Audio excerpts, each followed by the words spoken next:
on a discuté avec un arbitre parce que je pense que je suis pas la seule à avoir été devant mon écran à me demander ce qui se passait. Si les joueurs sénégalais avaient le droit de rentrer au vestiaire, est-ce qu'ils avaient le droit de revenir, si Papio, le sélectionneur sénégalais à l'origine de la fronde, aurait dû être expulsé, si l'arbitre s'était montré un peu trop passif lors de cette crise qui a duré de longues minutes. Alors, je parlais avec Julien Yelch, qui est un arbitre français qui officie depuis 2019. Il éclaircit pour nous certaines zones d'ombre. Selon lui, l'arbitre de la rencontre a délaissé à un moment les règles pures du jeu pour faire place à un arbitrage d'exception, ce qui existe et est absolument légal.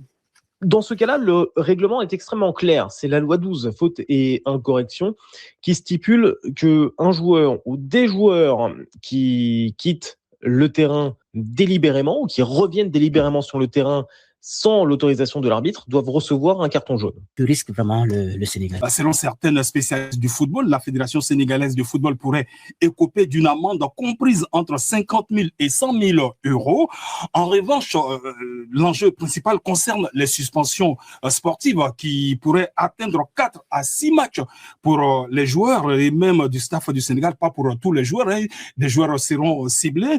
Et puis, je l'ai dit, le sélectionneur du Sénégal, Pape Thiaw, sera certainement lourdement suspendu. Ces suspensions seraient applicables aux compétitions FIFA, y compris la Coupe du Monde 2026 qui se déroulera dans quelques mois aux États-Unis, au Mexique et au Canada. Le Sénégal pourrait ainsi être privé de plusieurs cadres lors des matchs de poule face à la France, à la Norvège et au 4e adversaire de son groupe. Donc ça risque d'être dur pour le Sénégal, une perspective lourde de conséquences donc pour les Lions de la Teranga. Par ailleurs, la Fédération royale marocaine de football a saisi officiellement la CAF et la FIFA, estimant que l'interruption du match après le pénalty accordé au Maroc a nuit au bon déroulement de la finale et à l'équité sportive. Des sanctions seront donc prises contre le Sénégal.